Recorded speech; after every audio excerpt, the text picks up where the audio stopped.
Chào các bạn đã đến với video clip thứ 9 hướng dẫn sử dụng Cheat Engine và ứng dụng vào AutoIT. Ở video clip trước chúng ta đã biết cách giải step 7 của tutorial sử dụng hoàn toàn bằng Cheat Engine, và chúng ta đã hiểu thế nào là code injection. Các bạn nếu cũng chưa hiểu thì hãy cố gắng quay lại step 7. Trước khi bắt đầu video clip thứ 9, mình xin gửi lời cảm ơn đến bạn Raito, hay mọi người đều gọi là bạn Rái To, vì để thực hiện video clip này mình có một số khúc mắc về ngôn ngữ assembler và bạn ấy đã giúp mình có công thức mà mình cần. Công thức này dùng để làm gì thì các bạn sẽ biết ngay trong video clip này đây thôi. Thì có một tin buồn rằng là video clip này sẽ hơi khác video clip trước một chút, đó là vì tớ đã thực hiện xong code, thực hiện xong code chương trình, có nghĩa là bây giờ như các bạn mở nếu các bạn mở code này lên, chúng ta đã có sẵn bài giải ở ngay đây, và mở tutorial lên và bấm go to step 7. Ở đây chúng ta đầu tiên nó sẽ là ở dạng hit me sẽ giảm 1, để các bạn bấm inject ngay đây luôn thì bài sẽ được giải ngay. Thì mình nghĩ, theo cá nhân mình nghĩ đây là tin buồn cho các bạn, bởi vì nếu như một ai đó dạy cho mình lập trình thì cái mình cần không phải là cái đáp án này, mà là cái quá trình tạo ra cái sản phẩm này nó mới quan trọng. Tuy nhiên vì cái quá trình này nó diễn ra rất là lâu, bởi vì thực sự để làm ra step 7 này ở đây mình đã mất tới 2 tuần. Chính xác tới hôm nay là 2 tuần. Một tuần là mình để đi tìm, một tuần chính là mình đi tìm cái công thức lúc nãy mà mình mở cho các bạn xem. Mình đã lên rất nhiều nơi, trong đó có cả forum AutoIT script, tuy nhiên cũng không có đáp án. Đến lúc mình post vào trong group lập trình của anh em thì bạn Raito đã cho mình công thức, và với công thức đấy nên chúng ta đã có được video clip hôm nay và có được step 7 này. Tuy nhiên mình vẫn tuy nhiên tại sao mình lại làm sẵn step mà không làm lại video clip hướng dẫn? Bởi vì mình muốn thử một cái cách truyền đạt mới. Bởi vì như các bạn thấy, để làm ra một video clip tốn rất nhiều thời gian. Cái mình muốn là mỗi tuần sẽ cho ra một video clip cho các bạn. Tuy nhiên càng về sau các kỹ thuật lập trình càng khó hơn, và chuyện một tuần cho ra một clip càng không dễ với cách làm cũ, đó là cho các bạn đi xem xuyên suốt từ đầu đến cuối quy trình mình tạo ra một ứng dụng, mình tạo ra một clip. Thì cho nên là video clip này mình thay đổi một chút để xem các bạn có nắm được bài hay không.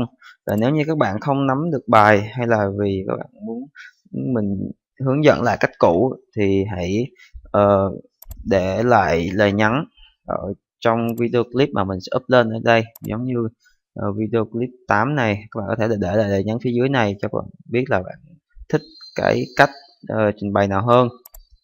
Cách trình bày như cũ có nghĩa là đi xuyên suốt từ đầu lúc tạo ra ứng dụng và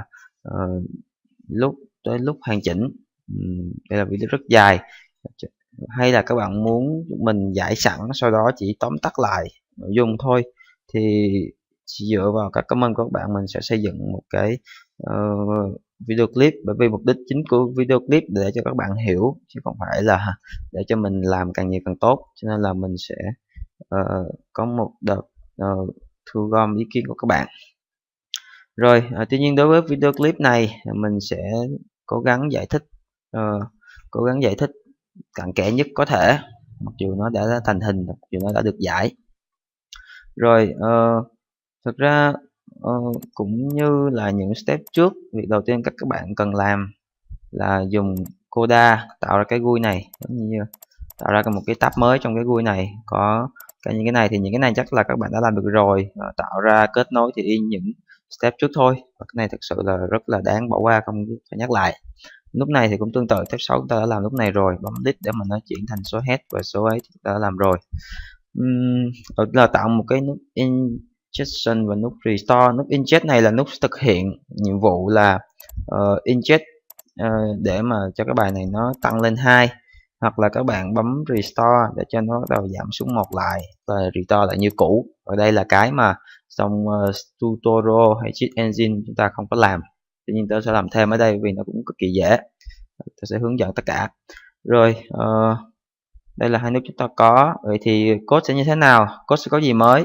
Trước tiên là cũng giống như step 6, chúng ta tạo ra một địa chỉ, tạo một hàm mới gọi là step 7 load address. Đây là hàm dùng để mà nhập load địa chỉ này ở đây và đọc xem vùng địa chỉ này là có cái gì ở trong chỗ này. Thì nó cũng giống tương tự như step 6 thôi, nó chính là cái chỗ này để mình mở cái này lên, bởi vì trong AutoAT không có khả năng mở được một vùng nhớ. Thực ra nó cũng mở được, tuy nhiên là thật là không cần thiết, thậm chí là auto game người ta cũng chẳng buồn xem là trong cái này là cái gì. Tuy nhiên chúng ta có thể dùng cái này để mà giải thích thêm. Nhưng mà thấy ở đây là mặc định là đang giảm xuống 1 ở tại cái địa chỉ này, thì các bạn thấy ở đây hit giảm đúng không? Thì khi các bạn inject thì các bạn thấy ở đây sẽ thay đổi vùng địa chỉ này thành đây, và cái số này là cái lúc trước ở video clip trước tớ có đưa ra là muốn chốt vấn đề là làm sao tìm được con số này, và chúng ta đã xử lý được ngay. Để mình xem mình muốn nói cái gì nhỉ, quên mất tiêu rồi. Đây hàm step 7 load address, thì hàm này sẽ đọc cái địa chỉ chỗ này, đây 49 đây, và tìm xem nó giá trị bao nhiêu để mà hiện ra chỗ này. Đó chính là nhiệm vụ của hàm load address này. Có thấy ở đây nó là để mình mở chỗ này dưới này xem có rõ hơn không nhé. Thực ra nếu các bạn đã làm việc với lại bộ nhớ, máy tính hay là engineer hay là code như thế này, các bạn nên nhớ một điều rằng tất cả dữ liệu ở bên trong bộ nhớ đều bị đảo ngược theo chuỗi, dùng từ nào nhỉ, đảo ngược theo chuỗi 2 ký tự. Các bạn nhớ như vậy. Các bạn nếu mà làm nhiều bạn sẽ biết nó là cái gì, nhưng mà mình sẽ tóm gọn là sẽ bị đảo ngược nhóm 2 ký tự dần. Các bạn nhìn kỹ ở đây, không biết video trước mình có nói chưa, nhưng ở đây mình cũng sẽ nói lại. Các bạn thấy ở đây giá trị của nhìn dưới này đi ha, trên kia thì dưới này đi, các bạn nhìn cho quen. Các bạn thấy đây địa chỉ là 0E9, thì giá trị của nó là 14BF12E9, thì đây là giá trị của nó, và khi các bạn đây là giá trị đúng của nó đấy. Tuy nhiên khi vào trong bộ nhớ thì nó bị nằm ngược lại, tức là nó sẽ nằm ngược lại. Ở đây là E9 nè, 12 nè, BF nè, nè, 14 nè, còn cái phía sau này là của phía sau đấy, nó hiện ra từng 4 byte một, bởi vì các bạn mặc định đọc địa chỉ là đọc 4 byte, cho nên là đi quật đấy, nó một cái đi quật đấy, như trong cái hàm này các bạn thấy. Để mời các bạn xem đi quật, không phải đây đi quật nè, một đi quật chính là bằng 4 byte. 4 byte là các bạn thấy ở đây là 1 byte nè, 2 byte nè, 3 byte, 4 byte nè, thì cứ 1 byte là hai ký tự ở dạng số hex, và khi ở trong memory nó sẽ bị đảo ngược từng nhóm 2 ký tự này, đảo ngược đấy, thì nó trong ASM nó gọi là reverse stuck phải. Các bạn đợi mình một tí nhé.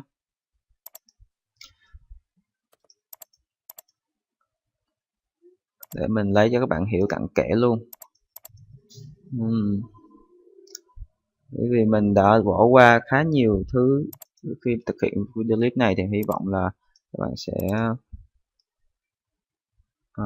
đâu rồi nhỉ? Okay, cái này đi. Rồi đây, ở đây bạn Raito gọi nó là reverse stuck. Đây là chính là cái vấn đề mà khi mà chúng ta gọi là bên ngoài nó là như vậy, nhưng mà vô trong thì đã ngược lại. Cái việc đấy gọi là reverse stuck. Ok, đó là xong về cái hàm đốt 7 này. Tiếp theo là cái nút inject này, chúng ta làm gì? Cái nút inject này có như các bạn thấy ở trong code button inject, thì nó sẽ gọi một cái hàm gọi là step 7 inject, hàm đó ở đây. Đây nó sẽ gọi hàm này. Thì hàm này nó cũng tương tự như bài trước, nó cũng sẽ đọc cái địa chỉ, mà chúng ta đã mất cái chương trình của mình rồi. Đây thì nó cũng tương tự như tab 6, nó sẽ lấy địa chỉ ở chỗ này đưa xuống đây, đây là địa chỉ đầu tiên, sau đó nó sẽ đổi địa chỉ này về dạng hash. Để làm sao? Bởi vì khi thực hiện cái này thì các bạn thấy công thức của bạn Raito cung cấp thì nó có cộng trừ nhân chia địa chỉ, thì nên cần phải đổi về số hash để tính toán cho dễ. Thực ra để ở dạng số mình xem. Ở đây mình chuyển nó từ khi đọc địa chỉ này nó đang ở dạng chuỗi nè, khi nó đang ở dạng chuỗi hoặc dạng số hash nhé. Tuy là có cái này nhưng mà để ở đây thì nó là dạng chuỗi, thì khi về đây á, mình cần chuyển nó thành dạng số decimal, dạng số thập phân. Chúng ta sẽ làm thực hiện như sau: chúng ta bỏ cái chữ dùng string relay, bỏ cái os này đi để lấy cái phía sau này thôi. Thì cái phía sau này khi truyền vào trong cái hàm det này thì nó sẽ trả ra số thập phân của cái, nó sẽ trả số thập phân của cái 242e 409 này. Thì các bạn có thể làm một cái kiểm chứng ở đây, destination box, ở đây là địa chỉ gốc của nó nè. Ở đây rồi 209 nhé. Các bạn có thể thấy ở đây mình cho nó exit luôn để khỏi phiền. Rồi các bạn xem ở đây nhé, ở đây là 4209 nè. Chúng ta sẽ sử dụng một cái máy tính ảo ở trong đây.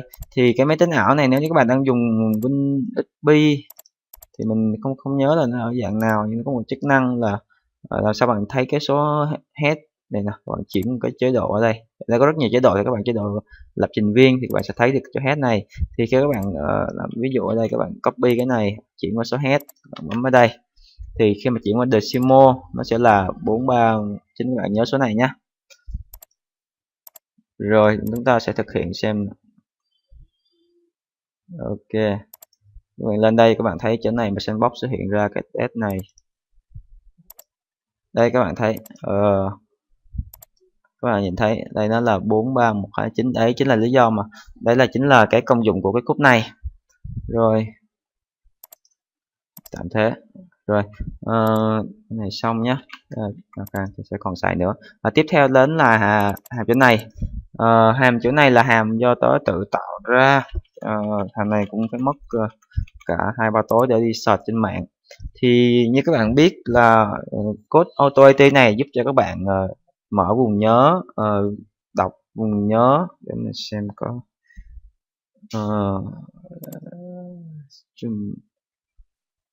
chùm đây folder, mình xem các bạn thấy là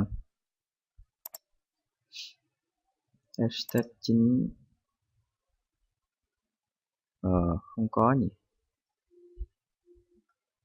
Đây các bạn thấy ở đây là cái mẫu này giúp cho bạn có thể kết nối tầng thứ nhất đến một cái ứng dụng, sau đó đọc một địa chỉ nào đó, rồi cái động chỉ thì họ thứ hai là ghi dữ liệu vào địa chỉ nào đó. Đây là 3 hàm cơ bản của việc tương tác với bộ nhớ. Tuy nhiên còn một cái hàm nữa gọi là hàm inject, đó là các bạn thêm một vùng nhớ vào. Ở đây các bạn chỉ tương tác với vùng nhớ là có sẵn thôi. Ví dụ các bạn đây là có sẵn chỗ này thì các bạn tương tác nó, bạn đọc, bạn ghi dữ liệu vào nó. Tuy nhiên trong lập trình thì các bạn cần thêm một cái kỹ thuật nữa, đó là tạo thêm một vùng nhớ mới ở đây.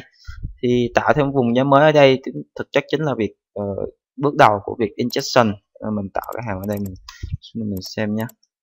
Rồi thì hàm này thực chất cái việc tạo thêm vùng nhớ tạo thêm vùng nhớ vào đây đó, nó được sử dụng một cái hàm gọi là virtual location, viết tắt là extension, tức là extension là mở rộng một cái địa chỉ vùng nhớ ảo nào đấy.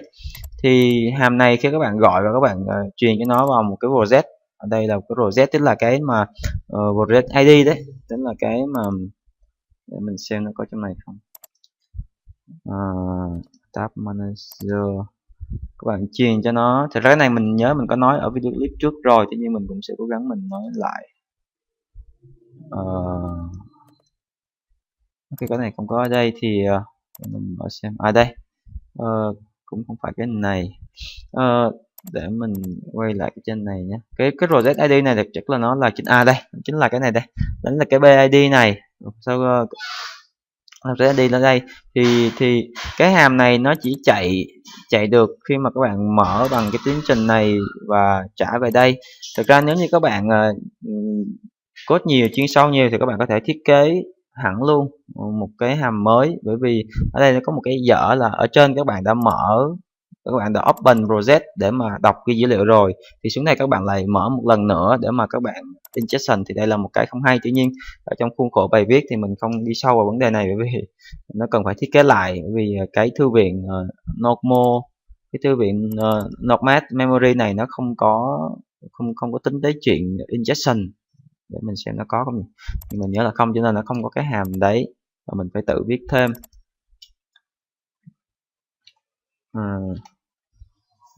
Đúng là nó không có cái, đúng rồi, nó không có, nó chỉ có đóng mở thôi. Thì thực chất là cái thằng open này nó cũng dùng cái hàm này thôi, tuy nhiên cái cách mà nó trả ra dữ liệu không giúp cho chúng ta injection được. Thì nếu như các bạn muốn muốn làm cho nó gọi là tối ưu hóa chương trình, thì các bạn cần phải thiết kế lại cái hàm open này để cho nó trả ra cái dữ liệu mà có thể dùng được luôn ở trong cái hàm virtual này. Các bạn ấy thôi, bởi vì chắc cái chỗ này với cái chỗ này là một, cái chỗ open này là một, nhưng mà do người thiết kế không tính chuyện injection thôi. Nhưng chúng ta sẽ tạm bỏ qua cái vấn đề đấy, chúng ta sẽ tập trung vào vấn đề này. Thì nếu như các bạn muốn không quá khắt khe vấn đề, thực ra các bạn không quan tâm đến vấn đề hiệu suất chương trình, thì các bạn có thể dùng copy nguyên cái hàm này của mình bỏ vào chương trình của các bạn, và các bạn có thể inject được ngay. Nhớ truyền cái BID cho nó là được. Cái này cũng hơi dở, là BID phải nằm chỗ này, nhưng mà không sao, ở trong này các bạn chắc bạn sẽ đủ hiểu để mà sửa được. Rồi đó là tiếp hàm injection. Hàm này nó sẽ làm gì? Thì khi nó chạy nó sẽ xin cái hệ điều hành, nó nói cho nôm na, để là nó xin cái máy tính thêm một cái vùng nhớ nữa để cho cái chương trình của chúng ta muốn tương tác. Ví dụ như chúng ta đang inject cái Toro, đúng không, thì chúng ta gọi hàm này và chúng ta truyền cho nó là cái BID của cái Toro, sau đó gọi cái hàm này ra và chúng ta nói rằng là chúng ta cần khoảng 128 byte. Thực ra trong cái chỗ nào nhỉ, cái mình đã nói cái chỗ mà xin bao nhiêu nhé, xin bao nhiêu dữ liệu nhé, thì mình nói luôn là ở trong cái ở cheat engine nó từng đề cập tới cái này rồi. Để mình mở xem đây, trong cheat engine nó đã từng đề cập tới cái vấn đề này rồi, và các bạn không chú ý nó thôi. Ở đây ví dụ như các bạn bảo là ở chỗ này nhé, tool debug assembler. Rồi ở đây các bạn thấy ở đây nè, ở đây cái chỗ này nè, cái chỗ này nó sẽ là một cái dòng lệnh sẽ giúp cho cái cheat engine biết rằng là bạn đang cần gọi cái hàm này đây. Thực chất là cái chỗ này nè, rồi nó cũng sẽ gọi cái hàm này, và cái chỗ này nó sẽ xin tới 2000 mấy 2 kilobit nè, nó sẽ xin tới 2 kilobit để cho cái inject này thôi. Tuy nhiên mình thấy là chỗ này không cần nhiều đến như thế, mà cho nên là mình chỉ xin có 128 thôi, để mà cho nó nhỏ. Thì chỉ xin chừng này thôi, và sau đó là những cái đối số, những cái hằng số thì mình thực sự mình cũng không đủ hiểu được là cái gì, mà chỉ biết là chỗ này nè, cần bao nhiêu thì xin chỗ này. Thì để các bạn muốn tìm hiểu sâu về cái hàm này, các bạn cần copy cái hàm này lên trên đây, và các bạn search Google cái này MSDN cũng được, không rõ lắm, nhưng mà mình có rất nhiều chỗ nói về cái hàm này, bởi vì đây là một cái thư viện chuẩn của Microsoft có sẵn ở trong Win, thì đây là một cái hàm chuẩn, bởi vì có rất nhiều ngôn ngữ muốn gọi cái hàm này, không riêng gì auto AT, nên là tài liệu rất nhiều như đây. Lấy C cộng cộng cũng muốn gọi cái hàm này, nó sẽ có những mô tả sẵn. Đó là vậy. Các bạn muốn hiểu sâu về cái hàm này, các bạn vào đây nhé, Google sẽ có ngay thôi. Rồi đó là tới về hàm injection. Thì hàm này khi mà chạy xong á, nó sẽ xin vùng nhớ, và xin được chỗ nào, mình chưa biết được xin được chỗ nào, thì nó sẽ trả về ở đây bằng cái return này, nó sẽ trả về cho các bạn. Các bạn muốn biết nó là cái nào thì các bạn có thể dùng cái test mà sandbox này, các bạn làm một cái ở đây, nó sẽ hiện ra cho các bạn biết là xin được chỗ nào. Thì đây các bạn mình thử nhé, cái này nó sẽ exit sẽ không xảy ra nên là cũng không quan trọng lắm. Trước là mình restore cái chỗ này đi, restore cái này như cũ. Return này các bạn có thể kiểm tra là các bạn có thể chạy là mỗi lần restore các bạn sẽ hit nó sẽ return 1, thì inject một cái nó sẽ ra là đây 3059 này, thì đây chính là cái địa chỉ ở dạng số head mà cái hệ điều hành nó cấp cho cái chương trình, nó cấp phát mới cho chương trình này, nó sẽ là mở rộng cái vùng nhớ của chương trình ra và thêm chỗ này. Mình nghĩ là như vậy. Rồi chúng ta đã có được cái địa chỉ để mà injection, là có địa chỉ, có cái vùng nhớ để mà ghi cái code mới của chúng ta rồi. Chúng ta tiếp theo làm gì? Rồi tiếp theo là chúng ta sẽ giống như lần trước thôi, chúng ta bắt trước cái giả lập này xem nhé. Ở đây là một inject. Rồi các inject đây thì cái chúng ta cần làm là ở tại cái vị trí này, ở tại vị trí này chúng ta thay đổi dữ liệu của cái byte ở đây, là thay đổi dữ liệu của cái địa chỉ này, nó không còn là như cũ nữa mà chúng ta ghi dữ liệu mới, làm sao cho nó thành ra cái dòng lệnh chung tới cái địa chỉ mà chúng ta xin được. Đây chúng ta vừa xin được địa chỉ là 35A009, thì cái chuyện xin này là mỗi lần các bạn xin nó sẽ cấp phát cho bạn cái dùng một địa chỉ mới, cho dù là trước đó bạn đã xin bao nhiêu lần nữa thì cứ mỗi lần bạn xin nó sẽ cấp cho bạn một vùng nhớ mới. Ví dụ như các bạn bấm xin 1000 lần thì nó cũng sẽ cho bạn 1000 chỗ mới và cái chỗ cũ đấy, nếu các bạn không làm thao tác trả lại cho hệ điều hành, nó xem như rác của bộ nhớ của chương trình, và nó sẽ chỉ khi nào được dọn dẹp khi nào một cái chương trình mà các bạn xin để đóng. Ví dụ như các bạn thấy đây là các bạn xin được A5 đúng không, các bạn restore lại đúng không, là các bạn xin thêm một lần nữa thì nó phát cho bạn một mới thành chữ B, là cấp phát chỗ kế tiếp, và cái chỗ kia nó sẽ bị thành rác. Thì đấy là vấn đề là của cái chương trình, chúng ta chỉ làm ví dụ thôi, không quan trọng. Thì trong auto game thì mình cũng chưa bao giờ phải xin xong rồi mình trả cả, bởi vì rồi cứ tạm vậy đi. Mình cũng không muốn lan man lắm. Rồi trở lại cái vấn đề là đây là chúng ta làm sao để mà ghi được cái dòng lệnh chung này vào bộ nhớ bằng auto AT, thì nó làm ở đây. Trước tiên là chúng ta quay lại với công thức mà bạn Raito đã cho chúng ta ở đây, đó là cái địa chỉ chung đấy nó sẽ thứ nhất sẽ bằng E9 cộng với lại cái chuỗi bị đảo ngược của cái công thức này là cái destination address, tức là cái địa chỉ mà các bạn muốn nhảy tới, và cái địa chỉ hiện tại, chính là cái địa chỉ mà bạn sẽ tạo ra cái lệnh chung đấy. Nó chính là cái chỗ này đây, cái chỗ current address này chính là cái mà 40E9 ở đây chính là cái vị trí hiện tại mà bạn tạo ra cái chung này, và cái destiny address chính là cái địa chỉ mà bạn muốn nhảy tới. Thì như vậy là các bạn có một công thức mà các bạn cần wrap vô, thì như là bạn cần current address và cần cái destiny address, thì trong code nó là chỗ này, current address và destination address. Thì destination address là cái vùng địa chỉ mà bạn mới xin được ở trong cái hàm injection này, còn cái current address là cái địa chỉ mà bạn muốn ghi nó lên vào cái chỗ bạn muốn injection chỗ này. Cái này các bạn hiểu đúng không? Và sau đó bạn truyền vào trong cái hàm này. Đây là cái hàm mà mình thiết kế lại dựa trên hướng dẫn của bạn Raito.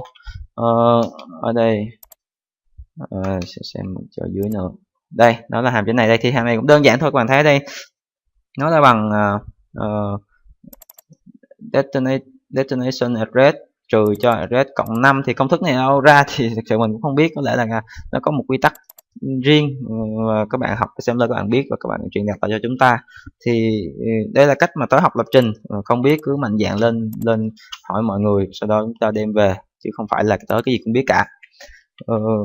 Rồi chúng ta có được head address, sau đó các bạn làm một số thủ thuật để mà chuyển cái này, bởi vì ở trong cái công thức bạn Raito cho chúng ta thì nó có một cái vấn đề là reverse stack nhóm. Reverse stack là nhóm bị đảo của hai ký tự, mình cũng không biết gọi thế nào, nhưng mà nó là bị đảo ngược. Thì đây mình làm cái thủ thuật nhỏ là mình cắt nhỏ cái chữ này ra, sau đó mình đảo ngược thứ tự lại là từ cả hai cái từ cuối lên trên cùng nè, tiếp theo lên cùng đấy, sau đó mình nối cái này F9 vào đây và return cái chuỗi này về cho chỗ này. Các bạn nhớ chỗ này nhé. Thì chỗ này mình có sẽ chạy cho các bạn thấy. Mình sẽ làm một cái ví dụ ở đây by nè. Rồi ok, mình sẽ mục đích là hiện cho các bạn thấy nó chạy như thế nào để các bạn nắm rõ. Đầu tiên nó là current address. Current address đây thì current address này nó sẽ bị nó bị đổi thành ở dạng số decimal rồi, thì mình sẽ xuất ra cho bạn ở dạng số hết, các bạn dễ nhìn thôi nhé. Còn code thì nó sẽ chạy ở dạng decimal, dạng số thập phân. Destiny address cũng vậy. Rồi sau khi có hai cái này rồi thì nó sẽ trả về cho các bạn là trả cho bạn về một cái chuỗi đã bị đảo. Array display, array display đây sẽ trả về các bạn một cái chuỗi. Cái chuỗi này là chuỗi byte. Chuỗi byte này chính là cái mà nằm ở chỗ này nè. Đây là cái chuỗi byte nè, đây gọi là chuỗi byte nè. Sau đó các bạn ghép này lại thành một cái chuỗi head để mà các bạn ghi vào. Đấy, cái này ok. Chỗ này nếu các bạn có thể các bạn sẽ cảm thấy dư, tuy nhiên đây không hẳn là dư, bởi vì cái này có thể gọi là kinh nghiệm của mình, cần phải ghi như vậy nó mới tiện. Còn tại sao thì có lẽ các bạn phải làm nhiều rồi các bạn tự ra những kinh nghiệm của mình, nhưng mà đây là cái mình nghĩ là cần để mà nó linh hoạt. Vì một số bạn có thể đưa cái dòng này vào trong cái hàm này luôn, tuy nhiên mình nghĩ vậy nó sẽ không linh hoạt lắm. Rồi chúng ta sẽ chạy cái này xem như thế nào nhé. Cái này chúng ta không cần nữa. Rồi ta sẽ để chỗ này inject nè. Đầu tiên là cái current address là địa chỉ hiện tại bạn muốn ấy là chỗ này. Ở bên này để cho nó dễ.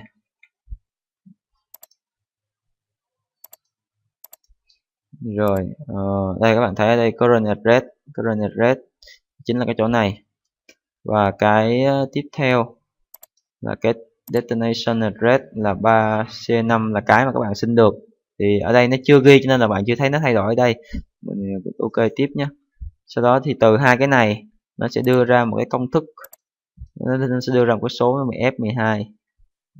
Đây bạn thấy ở đây cái này tương tự thôi nhé. Bạn thấy đây là E9 nè, F12 nè, BF nè, 19 nè, 18 nè. Thì cái này nó khác là bởi vì ở đây các bạn đây là địa chỉ cũ, còn các bạn mới xin một địa chỉ mới nó tăng lên dần một, thì bạn thấy đây nè, đây chính là cái chỗ mà nó tăng lên nè. Còn cái này thì giống như cũ nên là giữ nguyên. Rồi đấy là cái mà chúng ta đã có được. Thì tiếp theo chúng ta đã tạo ra được lệnh chum ở đây, và tiếp theo việc các bạn cần làm là nhảy tới cái chỗ là tới cái chỗ bị được chum này để mà ghi tiếp cái dòng code mới mà các bạn muốn ấy. Thì cái chỗ này các bạn làm như thế nào? Thực ra để mình xem nhé, cách mà mình làm cái cách mà ở đây mình đã code trước đi ha, làm sao ra được như vậy. Thì trước mắt á là các bạn để mình xem. Trên này là tính toán thế nào, xuống đây là cái hàm này nó sẽ ghi nè, cái hàm này nó sẽ ghi dữ liệu ra nè. Chỗ này chưa xong, phía trên là các bạn tính toán để biết là các bạn ghi ở đâu, ghi tạo lệnh chum tới đâu và dữ liệu sẽ như thế nào, byte để các bạn ghi vào thì ghi ở đây xong. Và các bạn lưu ý thêm là đây chỗ này nó hai phần đây để tạo ra cái chỗ lúc nãy đâu rồi nhỉ.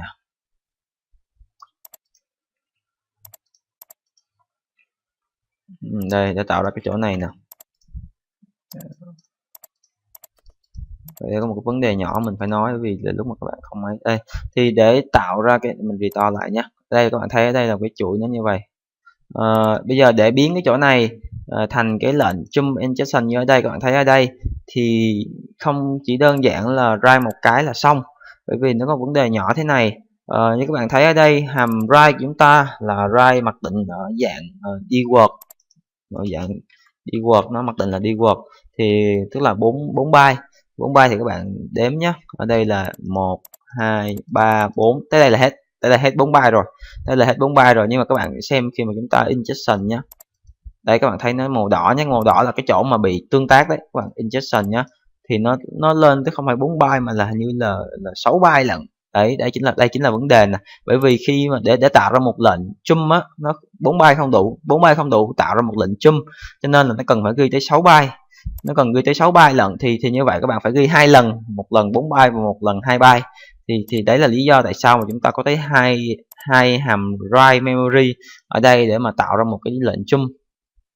thì việc này cũng đơn giản thôi. Các bạn cứ các bạn cứ write cái thứ nhất ở đây. Các bạn thấy byte nè, ở đây các bạn cứ write cái 4 byte thứ nhất. Ở đây các bạn tạo ra byte head này, bạn ra 4 thứ nhất, thì cái lệnh phía sau các bạn cứ cộng thêm 4 byte, là bạn nhảy tới, tức là địa chỉ hiện tại, ở đây các bạn nhảy lên 4 lần, 1 2 3 4 tới đây, các bạn ghi tiếp, số byte còn lại. Nó là chỗ này, các bạn thấy ở đây không? Chỗ này là chữ EH nè, chữ E9 nè, là byte thứ nhất nè, byte thứ hai, byte thứ ba và byte thứ tư. Các bạn thấy ở đây thì nó bị lấn sang 4 byte, là bởi vì nó có cái E9 ở đây này, cho nên nó thành tới 6 byte lần. Thì các bạn cứ ghi tiếp, chỗ này, và cái khúc này là cái khúc mà mặc định nó đã có từ trước. Thì cái chỗ này là cái chỗ mà các bạn cần phải dùng cái cheat engine. Dù mỗi lần các bạn làm auto thì các bạn phải chạy ở đây xem, thôi là dùng đây là T90 đúng không? Tới đây 90 nè, 1 2 3 4, thì cái byte cuối cùng của lệnh chung là cái byte 03 này. Đây, chỗ này đây. Thì tiếp theo là các bạn gọi chữ 90 là một cái ký tự để mà các bạn mã để cho chương trình biết rằng chỗ này là không có lệnh nào cả, chữ nốt nè, không có lệnh nào cả. Tiếp theo các bạn cần phải xem là cái chỗ này là bao nhiêu, các bạn ghi y chang như vậy, vào chỗ đây. Thì đây các bạn thấy ở đây là nó là 45, thì 458 nè, 445 8D 8D 45 nè, đây là hết. Thì cái chỗ 854D này thực chất nó là thuộc cái phạm vi phía sau. Thì đối với mỗi một lần mà cái auto game đối với mỗi lần một cái game, nhưng mình đang nói ví dụ các bạn làm auto game, thì mỗi lần một cái game nó update, cái chỗ này nó sẽ thay đổi nè. Cái số D8 không đổi, thì mỗi lần game update thì các bạn phải vào trong code bạn sửa chỗ này lại, hay là các bạn đưa cái này thành một cái biến, ví dụ như gọi là các bạn gọi là default address gì đó, bạn đặt tên nào cũng được, sau đó các bạn đặt cho nó ở đây. Đấy, các bạn truyền nó vào trong này, thì các bạn có thể để cái biến này ở trong chỗ nào đấy các bạn dễ sửa. Ví dụ như các bạn để ở trong cái phần global var nè, và các bạn để đây cũng được, để các bạn là mỗi lần mà các bạn tất cả những cái gì mà nó sẽ thay đổi, mà các bạn thường xuyên phải thay đổi, các bạn lưu và biến hết tất cả, bạn quăng ở đây, để mỗi lần ví dụ như mà game nó update thì các bạn chỉ vào đây, các bạn sửa những cái chỗ này thôi. Sau đó các bạn bật code, các bạn chạy là cũng không cần phải vô trong đây sửa lại nữa. Bởi vì khi mà một cái auto nó có rất nhiều hàm, mà các bạn để lung tung trong này thì khi các bạn kiếm để sửa nó rất là mệt. Thì các bạn cứ lưu hết biến vào đấy, các bạn quăng ở đây là các bạn vô đây sửa thôi. Thì ở đây mình ví dụ thôi nhé, còn thực chất thì ở đây không cần đến mức đấy. Rồi mình sẽ restore về chỗ này lại.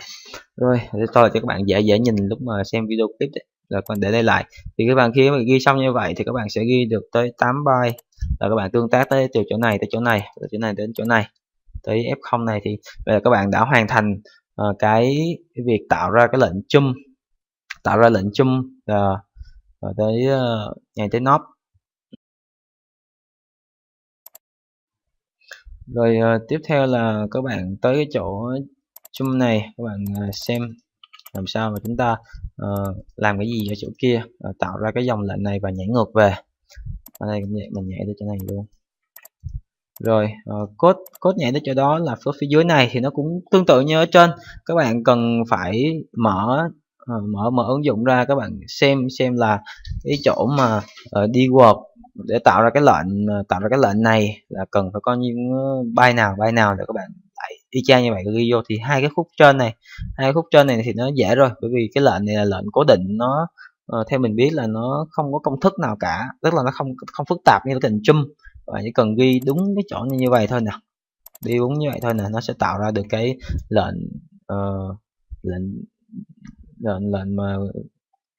lệnh mà cộng 2 cho cái địa chỉ này. Thì có một cách để các bạn có thể biết được cái này là cái gì, là các bạn có thể dùng cheat engine hoặc là dùng cái OLEDB. Nhưng mình khuyên các bạn nên dùng cái cheat engine này, nó sẽ tiện hơn. Các bạn làm như thế nào? Bởi vì đây nhé, mình sẽ thấy các bạn ở đây, go to address. Rồi chỗ này nhá, mình sẽ restore lại, các bạn xem như là cái này là chưa code auto AT chúng ta chưa tương tác tới nhá. Thì các bạn có thể để biết được chỗ này là byte bao nhiêu, trong trong trong chương trình của các bạn hay trong auto game biết là byte bao nhiêu để mà ghi vào đây á, thì các bạn thứ nhất là các bạn cần xác định là các bạn sẽ tạo ra cái tạo ra cái các bạn cần tạo ra cái dòng lệnh nào ở trong đây bằng cách là các bạn dùng cái tool assembler của AutoAT của Cheat Engine, các bạn tạo ra code injection, các bạn bút vào chỗ này đấy, các bạn ở đây thì cái khúc dưới này các bạn không cần nè, các bạn bỏ đi. Thì cái chỗ code mà các bạn muốn đây, các bạn muốn làm cái lệnh nào, ví dụ các bạn muốn làm cái lệnh add, làm một cái lệnh add, các bạn viết code ở đây, viết thoải mái luôn, viết cái gì cũng được. Rồi các bạn add cái gì quên mất rồi nhỉ, để mình xem đây, nó có hướng dẫn đây, ví dụ như các bạn add từ chỗ này đấy, các bạn add cái gì ở đây cũng được, như là đây các bạn add chỗ này, sau đó các bạn thêm bao nhiêu lệnh đây cũng được, bao nhiêu cũng được. Các bạn khi các bạn add xong, ví dụ mình nói là add cái này đi, mình ghi ví dụ thôi nhá, 2 1 add thì sub gì đây 1 3, thì cái này có thể add sub từ gì nào đấy tùy thuộc, cái này mình làm ví dụ thôi. Thì các bạn execute nó xong rồi nó cũng sẽ như vậy, nó cấp file cho bạn vùng nhớ mới ở đây, sau đó các bạn go to address, các bạn thấy ở đây nó sẽ tự động viết ra các bạn, và các bạn nhìn bên này nó là cái địa chỉ nào thì các bạn cứ lần lượt ghi hết vào, các bạn cứ lần lượt ghi hết những cái byte này vào trong cái bộ nhớ bằng những cái hàm ở đây, cho tới cái lúc mà tới cái lệnh jump back thì các bạn dừng lại, các bạn tính toán xem, giống như ở trên thì các bạn tính toán xem là bạn có cái destination address và có current address, thì các bạn dựa vào hai thông số này các bạn tính ra được là cần ghi cái byte nào, như vậy các bạn hoàn thành việc tạo ra code mới JSON và nhảy ngược về. Thì cái chỗ này là cố định nè, mình nghĩ là nó cố định tùy theo các bạn dùng hàm nào. Nếu bạn dùng hàm add thì cố định, nếu mà dùng hàm sub hay gì đấy thì nó cố định hay không thì các bạn có lẽ các bạn phải tự tìm hiểu, và các bạn lên mạng search, và các bạn nhờ ai đấy chỉ, hoặc là mình nghĩ có thể được, các bạn có thể lên group AutoAT và hỏi các WinWriter hoặc các WinAssembler trên đấy, thì họ sẽ cho bạn công thức và các bạn phải tự tìm hiểu lấy, bởi vì mình nghĩ là không ai có thể cho các bạn chỗ này, họ chỉ có thể cho bạn cái công thức, cho bạn cái cần câu để các bạn tự tìm thôi. Thì các bạn sau khi các bạn biết được những cái lệnh mà các bạn cần inject mới này là byte bao nhiêu, thì các bạn cứ vuốt y như vậy, các bạn cứ write nó vào trong cái memory. Thì mình lưu ý là cái cuối cùng nè, cái cuối cùng thì bạn cũng như cái lệnh chung thôi, là cái lệnh add này nó không chỉ đơn giản là 4 byte mà nó có thể là 6 byte 8 byte tùy theo các bạn thiết kế, thì cho nên là nó sẽ bị dư byte ra, và ở đây nó rất may là cái lệnh cuối của nó dư ra lại 2 byte, và 2 byte này mình dùng để mình làm lệnh chung luôn. Các bạn thấy ở đây nè, lệnh chung chỗ này nhé, đây nè, 2 byte cuối nè, thì nó có là để mình inject restore, inject ở đây nó là mình để cho inject lại 439 chỗ này nhé, đây là địa chỉ mà nó cấp cho mình nè, mình hiện ra 390000. Ok, trên tới chỗ này cũng vậy, go to address 04390000. Rồi các bạn thấy ở đây nó rất may là cái cuối cùng nè là dư ra 2 byte, ở đây, các bạn thấy ở đây không nhá, 20 nè, 20 nè, rồi tới 29 nè, 20 tới 29 nè, 20 ở đây chính là cái chuyện mà các bạn để số 2 các bạn add vô nó ra 20, nếu bạn add 3 thì nó ra 30, thì cái này là do cái quy định của do cái quy tắc của cái hàm add này. Thì tới E9 thì việc còn lại là các bạn chỉ cần ghi thêm 4 byte cuối nữa thôi là các bạn xong cái lệnh chung này. Đó là do cũng khá là may mắn. Thì để tạo ra cái đó các bạn y chang như vậy, các bạn thứ nhất là tính cái chỗ này. Thì chỗ này nó hai phần, thứ nhất là cái current address là bằng chỗ từ cái chỗ mà chúng ta nhảy tới cộng thêm 7, thì nó cộng bao nhiêu là tùy theo các bạn nhìn nhé. Ví dụ như hồi nãy mình có tới 4-5 cái thì cái này có thể là cộng tới 16 17 lần chứ không phải chỉ có 7 như ở đây. Chúng ta làm cái chuyện ở đây, các bạn cộng nó thêm 7 này dưới này nhé, bạn cộng thêm 7 là chúng ta có được cái tới chỗ này. Và lệnh chung chúng ta bắt đầu từ cái chỗ current address này, người ta nhảy tới đâu, nhảy tới cái chỗ nào thì nhảy tới cái chỗ nào là nó là đây, các bạn thấy đây nó là nhảy tới chỗ EF, cái EF này nó sẽ bằng cái chỗ mà hiện tại các bạn inject vào cộng cho 6 cộng cho 6, đúng là cộng cho 6, còn tại sao cộng 2? Đây là đơn giản vì trên này mình có cộng 4 rồi nè. Lúc mà mình làm cái lệnh chung tới đây thì mình có cộng 4 rồi, cho nên là cái này mình cộng thêm 2 nữa là thành cộng 6, nó ra được cái địa chỉ nó ra được cái địa chỉ này. Nó ra được cái địa chỉ mà muốn chum back. Ở đây các bạn thử nhé. Đây mình chạy tới chỗ 2F này, đó là cái gì? Đây các bạn thấy ở đây nó là đây tiếp này nè, tại vì ở đây cho bạn tới đây bạn chum nè, bỏ cái lệnh này đi, sau đó bạn chum ngược lại chỗ này để chương trình nó chạy tiếp. Đấy,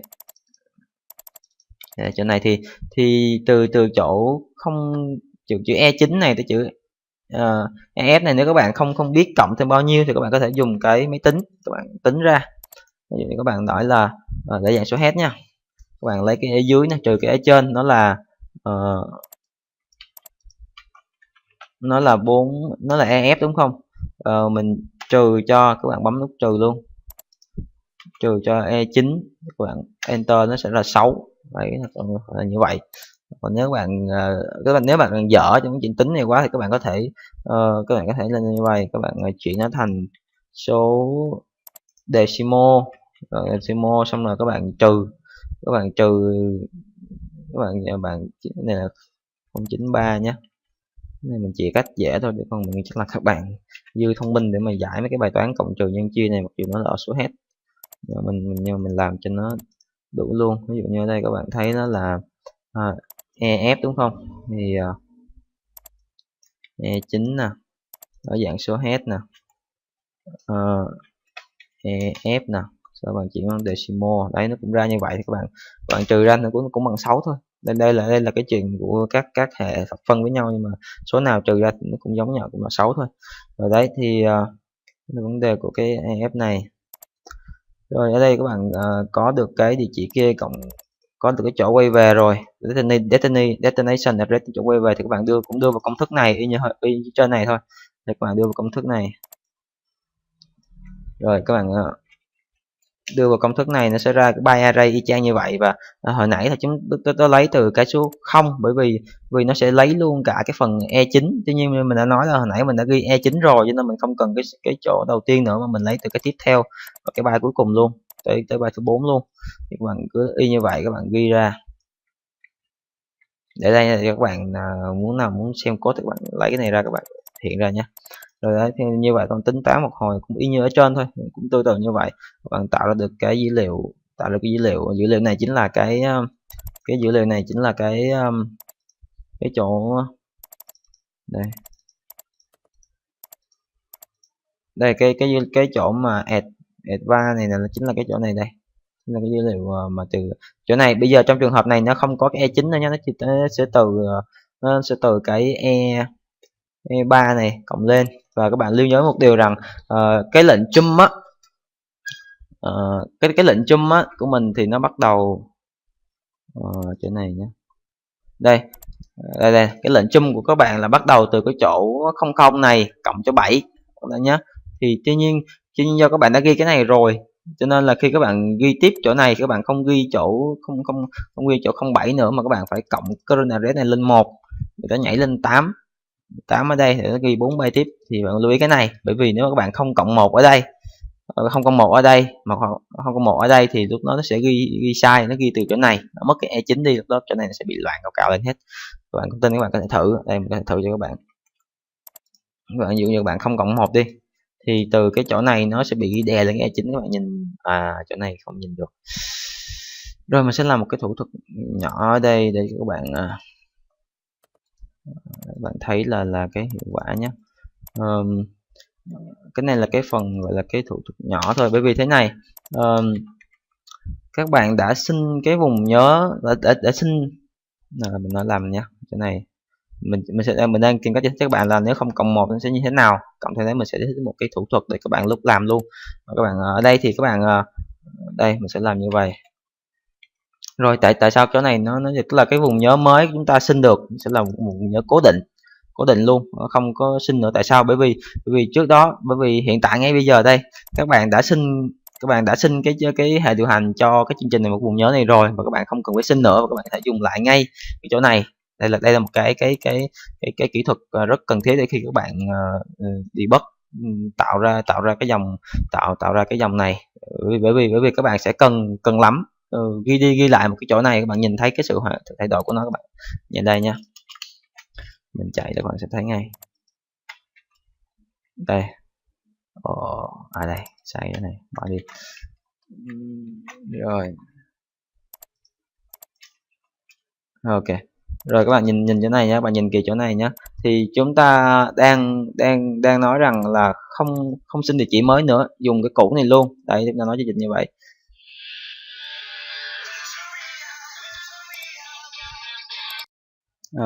Ok, sorry các bạn, mình vừa có một cái cuộc điện thoại. Mình tới đâu rồi nhỉ? Mình thử cho các bạn thấy là khi mà không có mà đây mình nói là mình sẽ mình sẽ lấy địa chỉ cũ mà mình đã xin để mình xài luôn. Vì các bạn sẽ rất cần cái này, vì các bạn cần nhìn thấy nó thay đổi như thế nào. Bởi vì nếu mỗi lần mà các bạn code mà các bạn đang test, các bạn đang build hàm, các bạn đang write memory ở đây mà cứ nhảy sang chỗ khác, nhảy sang chỗ khác thì nó sẽ rất là bực mình, các bạn rất là khó để mà theo dõi. Cho nên các bạn xin xong rồi thì các bạn tạm không gọi hàm này nữa, các bạn truyền thẳng vào đây luôn và bảo là bây giờ tao làm bỏ chương trình là tao làm cái chỗ này thôi, không có nhảy đi đâu nữa. Thì như vậy thì xuống dưới đây các bạn sẽ thấy là nếu như các bạn ở đây mình chỉ mới cộng 7 thôi, là cộng 7 cái địa chỉ hiện tại các bạn đó. Đây các bạn thấy địa chỉ hiện tại nhé, đây các bạn thấy địa chỉ hiện tại thì các bạn ghi là chỉ mới cộng 7 thôi thì là tới đây. Nhưng mà mình đã ghi cái 9e này ở lệnh ghi trước rồi, cho nên không cần ghi nữa, nên là chúng ta phải nhích sang một cái là chúng ta cộng 8 cho đây cộng 1. Nhưng nếu các bạn không ghi ở đây thì các bạn sẽ thấy chuyện gì xảy ra nhé. Các bạn inject, bạn thấy nó ghi không, nó ghi đè lên cái chỗ này và nó ra một cái chum từ lươi vậy, không phải chum nữa, nên là cái gì đấy không biết. Nên là các bạn cần phải cộng 1 lên, các bạn cần phải cộng 1 lên để các bạn đây, ví dụ các bạn thấy cộng 1 rồi các bạn chạy chương trình lại. Khi các bạn cộng 1 thì chỗ này nó sẽ làm nó sẽ ghi lại thôi, nó sẽ ghi lại cái dòng phía trên này, khi cái E9 lại cái chỗ 7 này là nhích sang một cái là cộng 1, là nhích sang một cái là nó ghi lượng mới, các bạn thấy nó sẽ ra đúng cái mà các bạn cần. Thì như vậy là xong, các bạn có thể giải được cái step 7 của tutorial bằng cái này. Lúc nét sẽ hiện lên, các bạn có thể mình có thể thử lại để các bạn thấy. Đầu tiên là tutorial, cái này là demo lại một lần cuối nhé, vì thực sự chúng ta đã giải được rồi. Chúng ta nhảy sang bài 7, nhảy sang bài 7 đây. Ok, nhảy sang bài 7. Lúc này là Hitler và nút net này đang bị chìm và không tăng lên được, và chúng ta cộng 1 chỗ này nhé, không là nó không mất, và chúng ta chỗ này sẽ sinh lại. Bởi vì lúc mà các bạn tắt cái tutorial lúc nãy rồi thì lúc cái địa chỉ bạn xin vừa rồi đây nè là nó trả lại cho hệ điều hành rồi, nên là bây giờ các bạn phải xin lại cái địa chỉ mới, nếu không thì chỗ này sẽ bị lỗi. Các bạn run nhé, xong các bạn như vậy thì tutorial lên, và các bạn mình mở vùng nhớ các bạn xem luôn. Các bạn mở vùng nhớ, mở memory, sau các bạn nhảy tới cái địa chỉ này. Đây hiện tại bây giờ là nó đang giảm 1 nè, các bạn thấy đây, giảm 1 nè. Và khi các bạn inject thì nó sẽ ghi, nó sẽ sinh như là nó sẽ sinh vùng nhớ và nó ghi cái địa chỉ mới chum ở đây là các bạn xin được cái 1B000 nè. Đấy, khi bạn ghi ở đây rồi thì nó sẽ chum tới cái chỗ này, mình xem nhé. Ở đây đấy, nó sẽ làm ra cái lệnh này y chang như hồi nãy, và nó sẽ chum back lại đây, nó sẽ chum back lại chỗ này. Giờ đây các bạn thấy thì khi như vậy, khi chum back lại rồi nó chum back chỗ này, và chỗ này nó là cái gì thì mình không còn quan trọng nữa, quan trọng là mình đã inject chỗ này cho nó nhảy tới chỗ kia, mình làm đóng hàm đủ thứ chuyện xong mình quay lại đây. Thì đây là cách mà injection đã chạy. Chúng ta sẽ nhìn thấy là ở chỗ này nha, nút net nha, hit me, inject rồi chứ, các bạn hit me chứ. Đây các bạn thấy nó sẽ hiện lên, các bạn đã giải được cái step này. Thì như vậy là chúng ta đã giải được step 7 của tutorial bằng AutoAT. Nhưng mà khi mình sẽ up code này lên forum trong bài, xong loạt bài cho các bạn. Mà mình chỉ xin nói thêm rằng là cái inject này sử dụng ứng dụng được rất nhiều thứ khi các bạn lập trình game, auto game nhé. Còn hack game thì vô cối rồi. Thì auto game các bạn thể ứng dụng trong cái việc ví dụ như các bạn tới một cái chỗ nào đấy, các bạn thấy được một cái pointer, con trỏ ở đây, tuy nhiên con trỏ này các bạn không thể lần ra được, các bạn bay address của nó để các bạn tạo ra pointer hoàn chỉnh cho code auto it như ở step 5 này. Thì lúc đó bạn có thể dùng kỹ thuật ingest này, các bạn đem cái dữ liệu đấy qua một cái vùng nhớ khác,